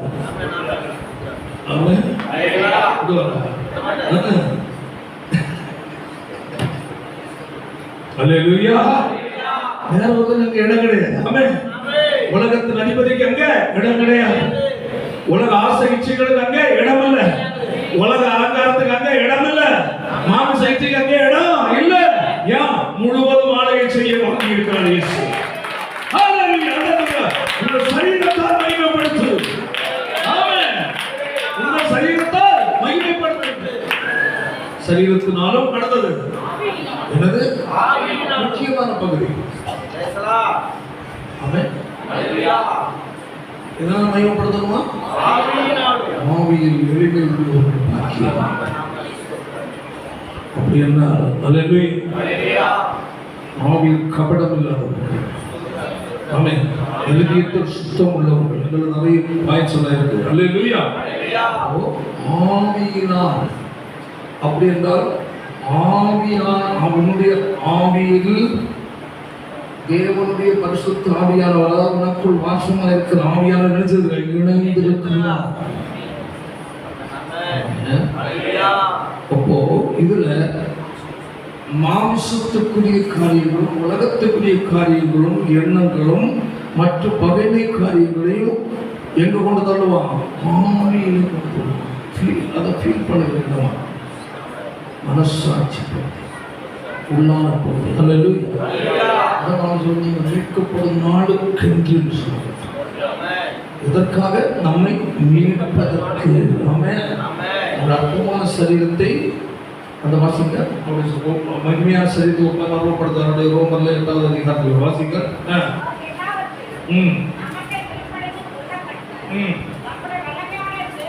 தம்முடைய வல்லமையான செயலின்படியே என்னது? நம்முடைய அற்பமான சரீரத்தை அவருடைய மகிமையான சரீரத்திற்கு ஒப்பாய். எப்படி? ஒப்பாக மறுரூபப்படுத்துவார். அப்போ அவருடைய சாயலுடையவர்களாய் அந்த மகிமையின் சாயலுக்காக தெரிந்து கொள்ளப்பட்டவர்களாம் நாம். அவரை போல் அவருக்கு ஒப்பான சாயல். ஹல்லேலூயா. அந்த சாயலுக்கு ஒப்ப நம்ம என்ன செய்வார்? மறுரூபப்படுத்துவார். அந்த மறுரூபப்படுத்துவதற்கு அதை முதல் வசனம் வாசிப்போம். ரோமர் 8. நல்லா கவனிங்க. அந்த நம்ம என்ன வாசித்தோம்? வச்சுக்கோங்க. அதை வச்சு நீ வாசி. அந்த பாயிண்ட்டுக்கு நீ வாசித்த பாயிண்ட் இருக்கிற எல்லாவற்றையும் வல்லமையான செயலின்படியே நம்முடைய அற்பமான சரீரத்தை மகிமையான சரீரத்துக்கு ஒப்பாக மறுரூபப்படுத்துகிறார். அது ஏதாவது இயேசுவை மரித்தோரிலிருந்து அவர் மாமிச சரீர உடையவராக அல்ல எழுந்தது. அல்லேலூயா. மகிமையின் சாயலுடையவராக வெளிப்பட்டார். ஆமென். ஆவி உங்களில் வாசமாயிருந்தால், அப்படின்னா உங்களுக்குள் நீங்கள் தேவனுடைய ஆலயம், தேவனுடைய ஆவி உங்களில் வாசமாயிருக்கிறார். அல்லேலூயா. இங்கே சொல்லப்பட்ட உங்களில் எப்படி இருந்தால் வாசமாய், அப்படின்னா உங்களுக்குள் அவர் வந்த நோக்கத்தை உங்களுக்குள் செயலாற்றி கொண்டிருக்கிறார். அவர் வாசமாயிருந்தார். அப்படி என்றால் அந்த ஆவியினால் தேவன் என்ன மகிமைப்படுத்துங்கள். தேவன் மகிமைப்படாத எண்ணங்களை ஆவியானவருடைய ஆவியில் என்ன செய்வாங்க, இன்னைக்கு டச் பண்ண விட மாட்டோம், அனுமதிக்க மாட்டோம். இடம் கொடுத்தால் அல்லேலூயா அந்த தகுதி இழக்கப்படுகிறது. ஆவியானவர் என்ன செய்கிறார், துக்கப்படுகிறார் என்கிறார். ரொம்ப தெளிவா இருக்கணும். அல்லேலூயா. இந்த காரியத்தில் அதாவது நாம் எவ்வளவு தேவன் மேல் அன்பு வைக்கிறோமோ அவ்வளவு நம்மை கரைப்படுத்த, நம்முடைய சிந்தையை சொந்தப்படுத்துவதற்கு சத்துரு போறார். ஒரு தேவனுடைய பிள்ளை தேவன் மேல் எவ்வளவுக்கு வாஞ்சையும் தாகமுடைய நபராகி மாறுகிறாயோ அது சாத்தான் எழுச்சி அது புதிக்கிறார்.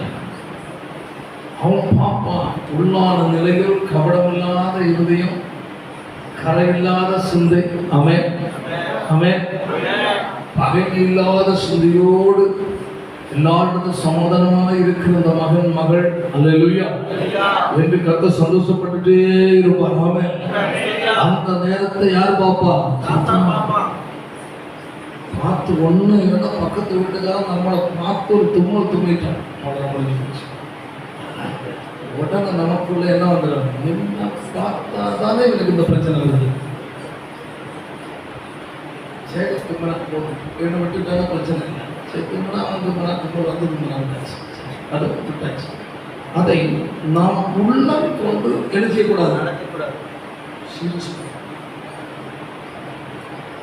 ஏன்னா நமக்குள் சில பிரச்சனை சத்துருக்களை கொண்டு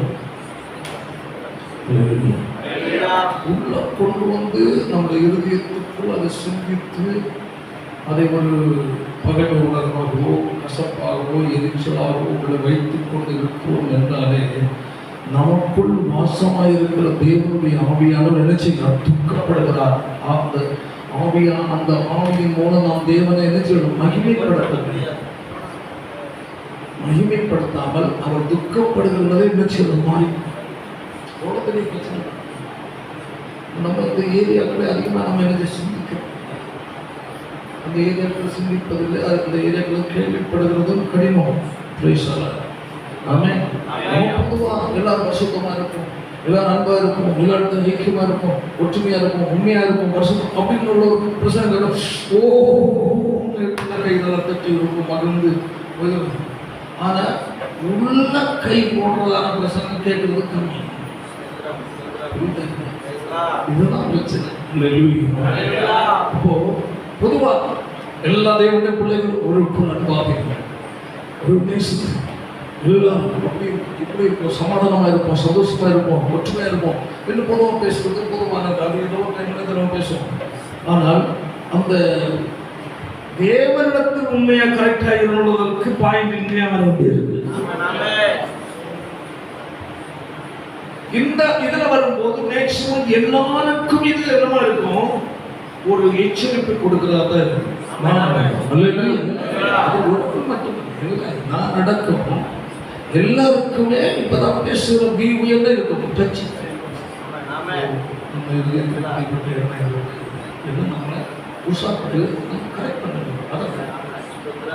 குறிப்பிட்ட ஒரு நபருக்கோ சபைக்கோ மட்டுமல்ல பேசுகிற ஒரு ஊழியக்காரன் சேர்ந்தார்.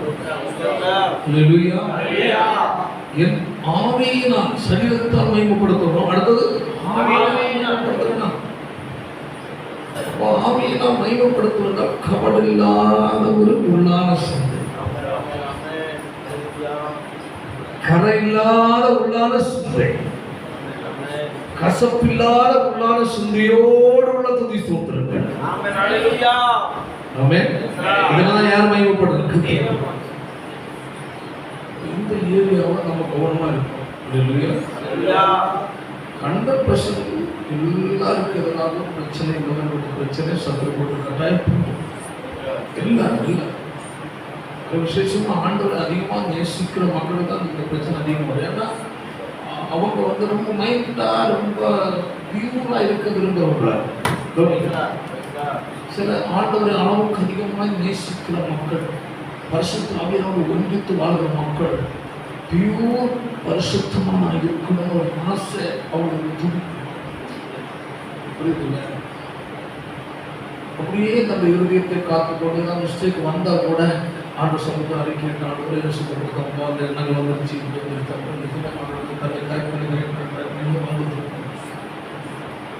சார் அந்த பெரிய ஒரு குண்டத்துக்கு எல்லாத்தையும் அட்ஜஸ்ட் பண்ணி போயிட்டு அது நம்முடைய இருதயத்துக்குள்ள போய் என்ன சீட்டு அந்த காரியத்தை நம்மளால் நினைச்ச முடியாது. சில நேரம் ஆயிடும். அது மேக்சிமம் அனைவரும் கூட அது இருக்கிற காரியம். அப்போ தெய்வ சமூகம் நினைச்சவரே ஆவினா என் தேவனை மகிமைப்படுத்த முடியலையா? அவையில் துக்கப்படுகிற நிறைய ஒரு எண்ணங்கள், சிந்தனைகள், பகைமைகள், கசப்புகள் எல்லாம் உட்கார்ந்துட்டு தயவு செய்து இவரெல்லாம் மறக்கிற அளவு நல்ல எழுதி எனக்கு தான் என்று நாம் தேவ சமூகம் ஒப்பு கொடுத்து ஜெபிக்க. ஹல்லேலூயா. புரியும். ஆமென். ஹல்லேலூயா. அது நம்ம கவனமா இருக்கணும். சரீரத்தினாலும் அடுத்தது ஆவியினாலும் தேவனை என்ன செய்யணுமா? மகிமைப்படுத்துங்கள். அடுத்த வசனம் அது லாஸ்ட்ல அது முதல் வசனம் வாசி பார்ப்போம்.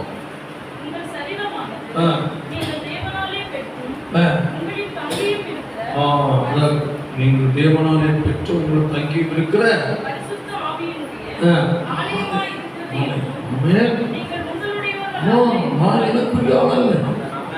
எனக்கு சொந்தமானதான் எனக்கு விருப்பம் போல சரீரத்தை நான் செயல்பட்டு கொண்டிருந்தேன். அல்லேலூயா. இன்று எனக்கு என்னை ஒருவர் விலைக்கு வாங்கி விட்டார். அல்லேலூயா. சரீரத்தில் எதை செய்தாலும் முதல்ல யார் மகிமைப்படணும்? இந்த நிலையில் நம்மளை தகுதிப்படுத்தி நடத்துகிறவர் யார் தான்? பரிசுத்த ஆவியானவர். அதான் சொல்றாரு. வாசிப்போம். நம்ம ஃபர்ஸ்ட் வாசிக்கிறோம். சோத்திரம் அதனுடைய 26 14 26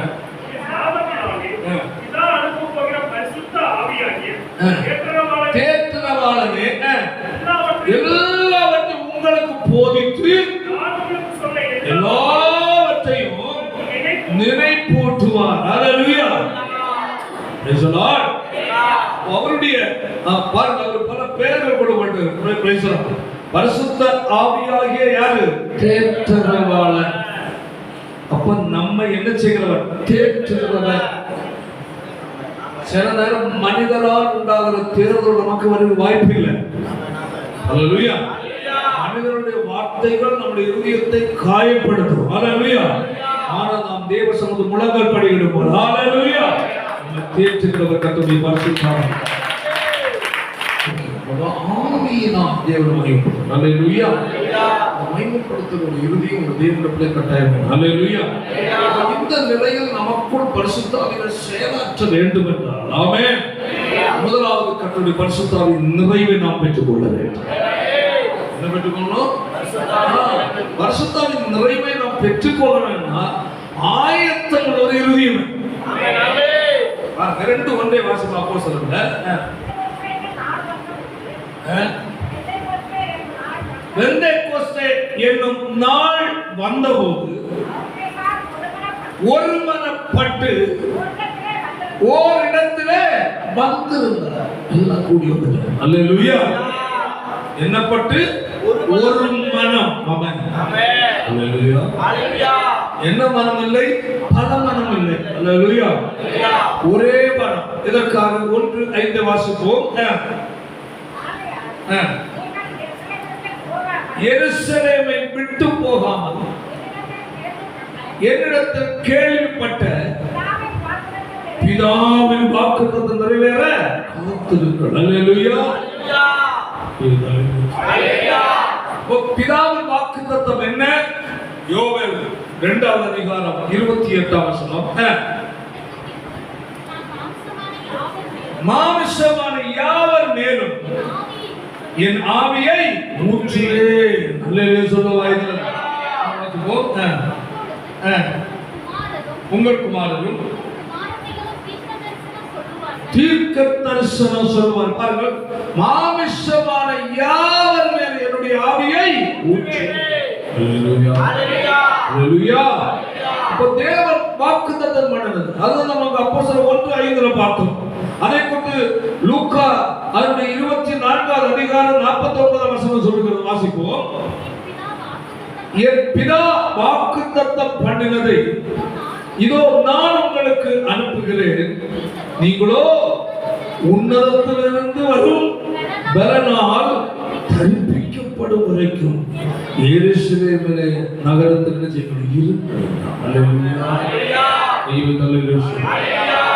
அழகாக சொல்லப்பட்டு பாருங்க. அதான் பிதாவின் வாக்குத்தத்தம். ஆமென். அதான் மாம்சமான யாவர் மேல் என்னுடைய ஆவியை ஊற்றுவேன். வாக்குத்தத்தம் பண்ணினதை இதோ நான் உங்களுக்கு அனுப்புகிறேன், நீங்களோ உன்னதத்திலிருந்து வரும் பலனால் என்ன செய்யப்பட தரிப்பிக்கப்படும். ஆமென். என்ன செய்யுங்கள்? எருசலேம் நகரத்தில் இருங்கள், அந்த நிறைவை பெற்றுக் கொள்ளாமல் போகாதீர்கள். ஆமென் ஆமென். அல்லேலூயா.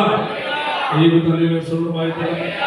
அதை அப்போஸ்தலர் 2வது அதிகாரத்தில் அவர்கள் பெற்றுக் கொண்டார். பாருங்க, வாசிங்க. அவன் 2:1-2 வாசிப்போம். நாள் வந்தபோது ஒருமனப்பட்டு ஓரிடத்திலே வந்திருந்தார்கள். பலத்த காற்றடிக்கிற முழக்கம் போல் வானத்தில் சடுதியால் ஒரு முழக்கம் உண்டாகி வீடு முழுவதும் நிரப்பிட்டு. ஹல்லேலூயா. ஆமென். இதுதான் பெந்தேகோஸ்தே அந்த நாளில் நடந்த சம்பவம். ஆமென். எங்கு சொன்னது? யோவேல்ல சொன்னது. ஹல்லேலூயா. ஹல்லேலூயா. யோவேல்ல சொல்லப்பட்ட பிதாவின் வாக்குத்தத்தம். ஹல்லேலூயா. அப்போஸ்தலர் 2வது அதிகாரத்தில் 1வது நிறைவேறுகிறது. ஆமென். அப்ப அதெல்லாம் நாம் பார்க்கும்போது எல்லா ஜனங்களும் பிரமித்தார்கள் என்று சொல்லப்பட்டிருக்கிறது. அவன 12ஆம் வசனம். எல்லாரும் பிரமித்து சந்தேகப்பட்டு என்னமாய் முடியுமோ என்று ஒருவரோடொருவர் சொல்லிக் கொண்டார்கள்.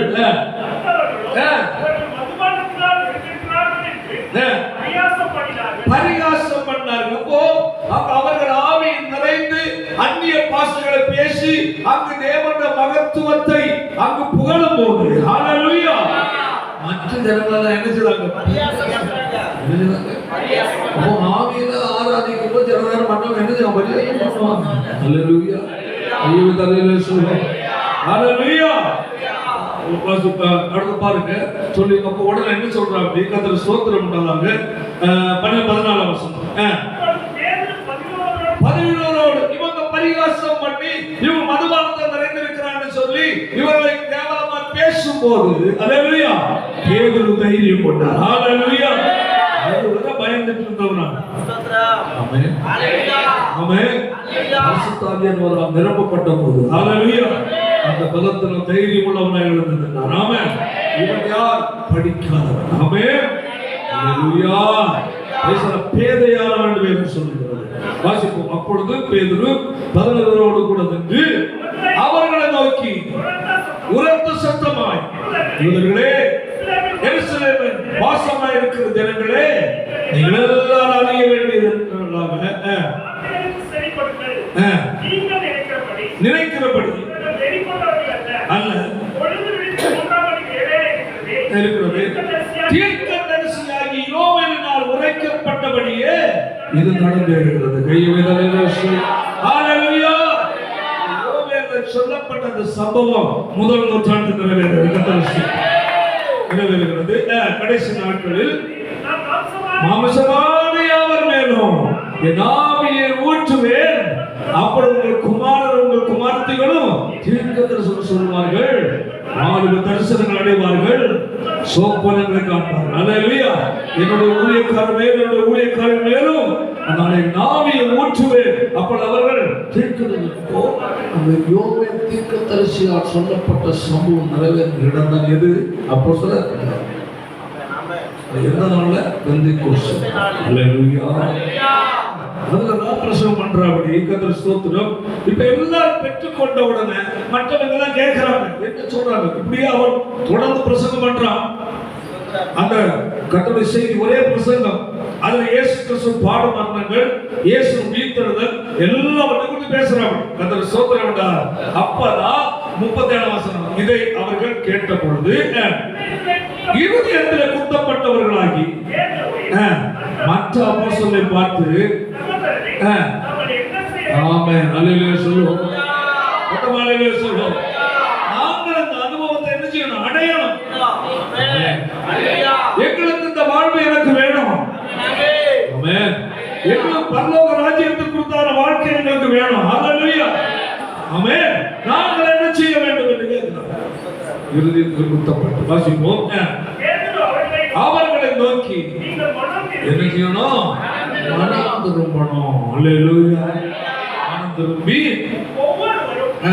பாவ மன்னிப்புக்கென்று நாமத்தினாலே ஞானஸ்நானம் பெற்றுக் கொள்ளுங்கள், பரிசுத்த ஆவியின் வரத்தை பெறுவீர்கள். அல்லேலூயா.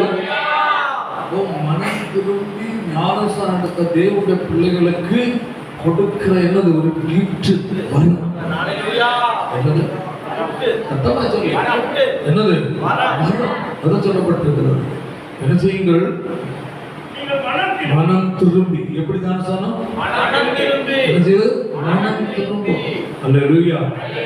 மனம் திரும்பாமல் ஞானஸ்நானம் நிறைய இருக்கு. அப்படி எடுத்தவங்க நிறைய உண்டு. அல்லேலூயா.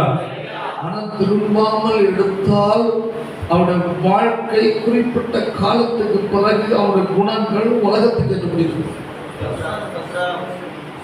இது வந்து ஃபர்ஸ்ட் ஸ்டெப். மனம் திரும்பி என்ன செய்வது? ஞானஸ்நானம். அடுத்து அவர் என்ன கொடுக்கிறாரா நமக்கு? பரிசுத்த ஆவி என்னும் வரத்தை கொடுக்கிறார். எதற்கு அந்த வரத்தை கொடுக்கிறார்? அல்லேலூயா. நேரம் சொன்னேன் இல்லையா? அந்த செயல்பாடு உன் வாழ்க்கையில செயல்படுத்துவதற்காக. நீங்கள் தேவனுடைய ஆவி உங்களில் நமக்குள் நிரப்புவது மட்டுமல்ல, தொட்டுட்டு போறது இல்லை. ஹல்லேலூயா. நமக்குள். ஹல்லேலூயா. நமக்குள் இருந்து அவர் என்ன செய்ய? செயலாற்று. அப்போ நல்லா கவனிங்க. மனம் திரும்பி ஞானஸ்நானம் எடுப்பதில் நிற்கிறதல்ல. கம்பல்சரி என்ன பெற்றுக்கொள்ளணும்? சொல்லுங்க. பரிசுத்த ஆவியின் நிறைவு பெற்றுக்கொள்ளணும். அது யாரை கட்ட கொடுப்பார்? உண்மையாய் மனம் திரும்பி தாகத்தோடு இருக்கிற தேவனுடைய பிள்ளைகள். ஹல்லேலூயா. அப்போஸ்தலர்கள் சொல்லப்பட்டு என்ன சொல்லப்பட்டிருக்கிறது? அவருடைய இருதயத்தை அறிந்தவர்.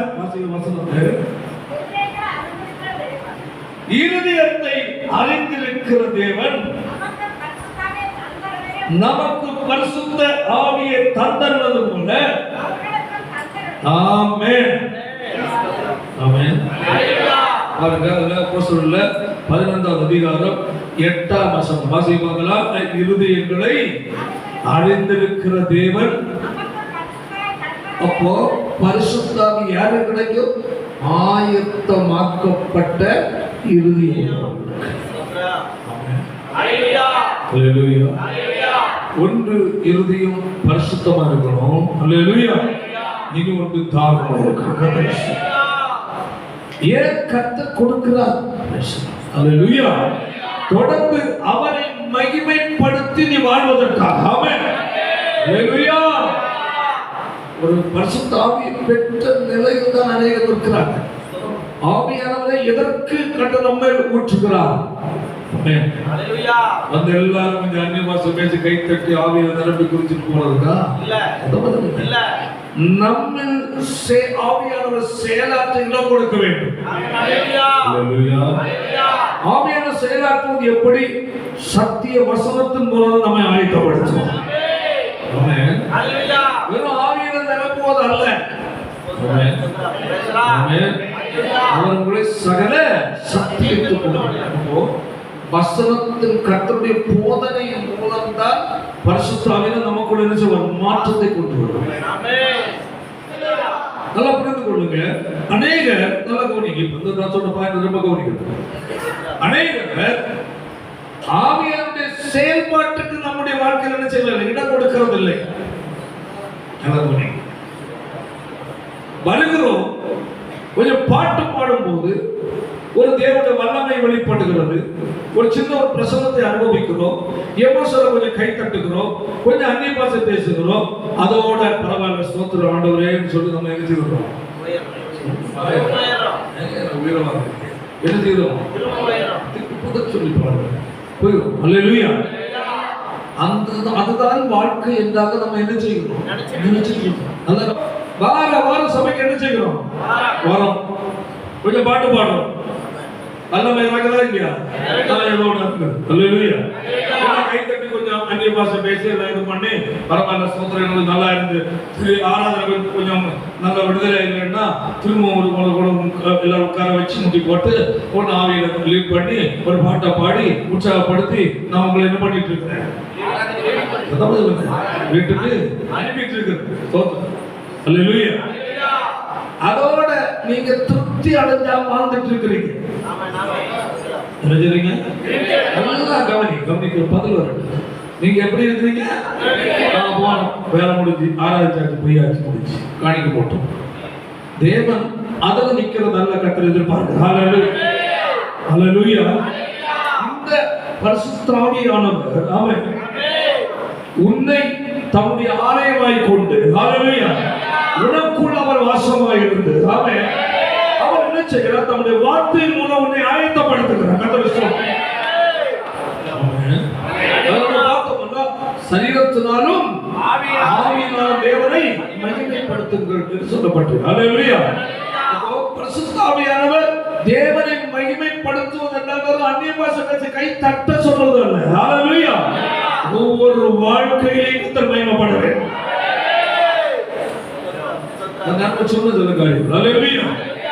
பேச்சா இருந்தாலும், நடக்க இருந்தாலும், ட்ரெஸ்ஸிங்கா இருந்தாலும், செயலா இருந்தாலும் எல்லாம் வந்து என்ன செய்யணும்? கர்த்தர் மகிமைப்படுகிற அளவில் ஒரு மாற்றம் உனக்குள்ள வந்தாக வேண்டும். அல்லேலூயா. ஆவியில நிரம்பி முடிக்கிறதல்ல. அல்லேலூயா. பரிசுத்த ஆவியானவர் அதான் சொல்லப்பட்டது, அவர் வந்து உங்களை சகல சத்தியத்துக்குள் என்ன செய்வாராம்? அப்ப சத்தியத்தை நமக்கு கொடுத்து, அல்லேலூயா, அவருக்கு ஏற்றவர்களை நம்ம அவரை மாற்றுவோம். அதான் ரோமர்ல 8வது அதிகாரத்துல பரிணாம சிந்தனைக்கு வாசிங்கள். கிறிஸ்துவை இயேசுவை மரித்தோரிலிருந்து எழுப்பினவருடைய ஆவி உங்களில் எப்படி வாசமாய் இருந்தா, அப்படி என்றால் அதுக்கு அர்த்தம் உங்களுக்கு எப்படி செயலாற்றிக் கொண்டிருந்தார். எப்படி இருந்தால் அப்படின்னா அவர் உனக்குள் செய்ய வேண்டிய கிரியையை சத்திய வசனத்தின் மூலம் மாற வேண்டிய மாற்றத்தை உருவாக்கி கொண்டிருந்தார். ஹல்லேலூயா. ஆமென். கிறிஸ்துவை மரித்தோரிலிருந்து எழுப்பினவர் உங்களில் வாசமாய் உங்கள் செயலாற்றிக் கொண்டிருக்கிற அவருடைய ஆவியினாலே அழிவுக்கு நேராக உள்ள உங்கள் சரீரத்தை அவர் என்ன செய்வார்? உயிர்ப்பிப்பார். அந்த வார்த்தை மறுரூபப்படுத்துவார். அல்லேலூயா. அப்ப இந்த மறுரூபத்தின் அனுபவத்திற்கு மகிமையை அடைவதற்காக அல்லேலூயா தேவன் இந்த பூமியை வைத்து நம்மளை என்ன செய்கிறார்? தகுதிப்படுத்துகிறார். ஆமென். நம்மை தகுதிப்படுத்துவதற்காகத்தான் அல்லேலூயா நமக்கு தேவன் தம்முடைய ஆவியை தகுதிப்படுத்துவது என்றால் நம்முடைய சித்தம் இந்த பூமியில் நாம் வாழ்கிற நாள் வரையிலையும் அவருடைய சித்தத்தை நாம் என்ன செய்யணும்? சில ஊழியர்கள் இருக்கும். அவன் சபை பாஸ்டர் அழைக்கப்பட்டிருப்பாங்க, சுவிசேஷர் அழைக்கப்பட்டிருப்பாங்க. அல்லேலூயா. சபையில் உதவிக்காரர்கள் அழைக்கப்பட்டிருப்பாங்க, ஜெபிக்கிறவர்கள் அழைக்கப்பட்டிருப்பாங்க, சண்டே ஸ்கூல் டீச்சர்ஸ் அழைக்கப்பட்டிருப்பாங்க. அல்லேலூயா. மற்றும் பல நிலையில் தேவன் நமக்கு நியமித்திருப்பார். ஆமென். அந்த நிலையில் நம்மை பூமியில் நாம் இருக்கிற வரையில் நம்ம வைத்து செயல்படுத்தி, அல்லேலூயா, நம்மை தகுதிப்படுத்தி மகிமையில் சேர்ப்பதற்காக தான் பரிசுத்த ஆவியை நமக்கு கொடுத்திருக்கிறார். அல்லேலூயா. இது இல்லாமல் ஆமென், பரிசுத்த ஆவியை ஒரு தேவனுடைய பிள்ளை பெற்றது உண்மை என்றால் ஆமென், நம்மளிருந்து ஆவிக்குரிய குணங்கள் என்ன செய்யணும்? வெளிப்படணும். அதுதான் praise the Lord, தேவனை என்ன செய்வது? மகிமைப்படுத்துவது. நம்முடைய குணங்கள் மாறாமல் நம்ம எவ்வளவு ஆவியில் நிறைந்து எந்த பயனும் கிடையாது. நீங்க எல்லாம் ஆவியில் நிரப்புறவங்க பலர் இருக்கிறீங்க, அந்நிய பாஷை பேசுறவங்க நீங்க இருக்கிறீங்க. அல்லேலூயா. அல்லேலூயா. அவனே மகளை நீ எவ்வளவு அந்நிய பாஷை பேசுன, எவ்வளவு நேரம் கை தட்டுன என்றதை கத்துக்க. அல்லேலூயா. நான் உனக்குள்ள வாசமாயிருந்தேனே. ஆமென். எவ்வளவு இந்த வார்த்தைக்கு நீ இடம் கொடுத்து, ஆமென், வார்த்தையின் மூலமா என்ன நீ மகிமைப்படுத்துற என்ன கத்துக்க.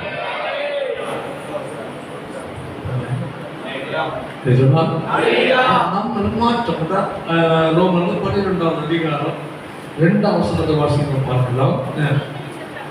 நீங்கள் இந்த பிரபஞ்சம், இந்த உலக வழக்கத்துக்கேற்ற வாழ்க்கை வாழாமல் என்றார்.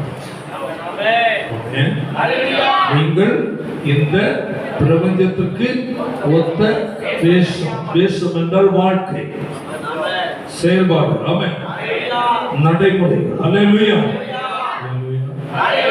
உலக மக்கள் வாழ்வது போல் நீங்க ஒரு நாள் வாழ்ந்தீர்கள், பேசியிருக்கிறார், அது ஒரு வாழ்ந்தோம். அல்லேலூயா.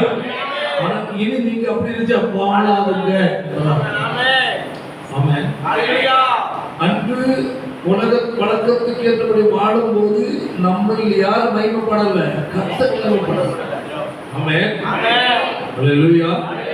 சாசன சந்தோஷமா இருக்கு, உலக மனுஷனா இருக்கு. இன்னும் நம்முடைய சரீரத்தை அவர் தெரிந்து கொண்டு, ஹல்லேலூயா, நமக்குள்ளே ஆவியில வாசம் பண்ணுகிறார். ஆமென். அல்லேலூயா. இப்போ என்ன நடக்குது? நீங்க முன்ன நீங்க அப்படி வாழ்ந்தீங்க, இனி நீங்க அப்படி வாழாமல் இந்த பிரபஞ்சத்திற்கு ஒத்த வேஷம் தரித்தவர்களாய் அந்த செயல்பாடுகள், அந்த பேச்சுகள், அந்த சிந்தைகள், அந்த நடக்கைகள், அந்த ட்ரெஸ்ஸிங் எல்லாம் இல்லாமல்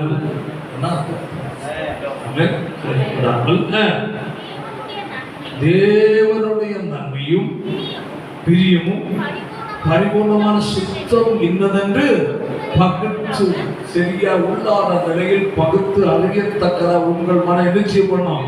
புதிதாகிறதுனால் மறந்துவோம். ஹல்லேலூயா. நம்முடைய உள்ளான நிலை புதிதாக்கப்படுவதற்காக ஆவியானவர் பயன்படுத்துகிற ஆயுதம் தான் சத்திய வேத வசனம். இந்த வசனத்தின் மூலம் நம்மை உள்ள என்ன செய்கிறார்? செயலாற்றுகிறார். அவர் பிரியமில்லாத எண்ணங்கள், சிந்தனைகளை சுட்டி காட்டுகிறார். அல்லேலூயா. அது சொல்லப்பட்டு உங்கள் மன என்ன செய்யும்? புதிதாக்கப்பட வேண்டும். அப்படின்னா உலக, அதாவது இந்த பிரபஞ்சத்துக்குரிய காரியங்கள் உள்ள என்ன பண்ணிட்டு ஒட்டி கொண்டிருக்கிறது. ஆமென். அவ்வப்போது அந்த சிந்தைகள் உனக்குள்ளே கடந்து வருகிறது. அல்லேலூயா. அந்த செயல்கள் உனக்குள்ளே வருகிறது. ஆமென். அதனால் நீ வெற்றிகரமாய் வாழ வேண்டும் என்றால் அந்த உள்ள நிச்சயம் புதிதாகணும். ஆமென். அல்லேலூயா. இதயத்துக்குள் இருக்கிறவைகள் சுத்திகரிக்கப்பட்டு, ஆமென், புதிதாக்கப்படுவதனால் நீ என்ன செய்ய பண்ணணும்? அப்படி என்றால் தேவ சித்தத்தின்படி தேவனுடைய நாம மகிமைக்கான ஒரு வாழ்க்கை வெளிப்பட வேண்டும். அந்த மரணம், அந்த வாழ்க்கை தான் நித்தியத்துக்குரிய வாழ்க்கை. ஹல்லேலூயா. ஆமென். அதற்காக தான் பரிசுத்தர் நமக்குள்ள இருக்கிற வாசம் செய்கிறார். அதற்கு நம்முடைய உள்ளம் ஆயத்தமா இருக்கு. ஆமென். ஒரு ஆயத்தம் ஒரு இருதயம் நமக்கு தேவை. ஹல்லேலூயா. அப்படி பரிசுத்தாவின் நிறைவை அனுபவிப்பதற்கு தகுதியான ஒரு இருதயம் நமக்கு தேவை. அப்படி இல்லாத இருதயம், ஹல்லேலூயா, ஹல்லேலூயா, தாகமுள்ள ஒரு இருதயம் நமக்கு தேவை. ஹல்லேலூயா. அனுபவத்தை நம்ம அடைவதற்காக அங்க நம்ம தேவ சமூகத்தில் வந்திருக்கிறோம். ஆமென். நான் சொல்லி அனுப்பினேன். அல்லேலூயா. எத்தனை பேர் நீங்க ஜெபித்த ஆயத்தத்தோட வந்து எனக்கு தெரியாது. இப்ப நான் கொஞ்ச நேரம் 10-15 நிமிஷம் நம்ம ஜெபிக்க போறோம். ஆமென். அப்போ வாஞ்சியோடு இருக்கிறவர்களே கர்த்தர் என்ன செய்வார்? தாகத்தோடு இருக்கிறவர்களே கர்த்தர் நிரப்புவார். சுத்தமான இருதயம், பரிசுத்த இருதயம் உள்ளவர்களே கர்த்தர் நிரப்புவார். அல்லேலூயா. நாம அதற்கு சற்று நேரம் ஜெபிக்க போறோம். ஆமென். எல்லாரும் உங்கள் இருதயத்தை குறித்து எச்சரிக்கை. கேட்டது போல ஒரு தேவனுடைய பிள்ளைக்கு தேவை ஒரு பரிசுத்த சிந்தை உள்ள ஒரு இருதயம், தாகம் உள்ள ஒரு இருதயம். ஆமென். அப்ப பரிசுத்த சிந்தை தேவன் துக்கப்படுகிற எந்த காரியங்களுக்கும் ஒரு இருதயத்துக்குள் இடப்படாதபடி ஒவ்வொரு நேரம் நம்முடைய குறைகளை அறிக்கையிட்டு சுத்திகரித்துக் கொண்டு ஒரு ஆயத்தத்தோடு ஒரு தாகத்தோடு வாழ்வது ஆமென் தேவன் எதிர்பார்க்கிறார். ஹல்லேலூயா. தனிப்பட்ட வாழ்க்கை ஜெபி ஆண்டவரே என்னை நிரப்பும் என்று சொல்லுங்கள். ஹல்லேலூயா. நிறைவனுக்கு தேவை என்று கேட்போமா? கர்த்தர் உங்களை நிரப்புவார். ஹல்லேலூயா. ஹல்லேலூயா.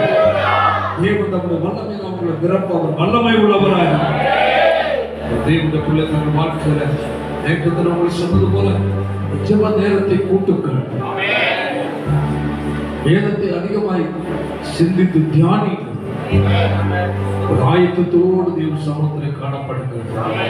எதிர்பார்ப்போடு ஆலயத்துக்கு கடந்து வாருங்கள். ஆமென். கற்றுள்ள நிரப்பி அவர் அனுப்புகிற தேவன். ஹல்லேலூயா. நம்மளை ஒப்பு கொடுப்போம். எல்லாரும் ஒப்பு கொடுச்சோம். நல்ல பிதாவே, நல்ல வேலைக்காக உமக்கு ஸ்தோத்திரம்.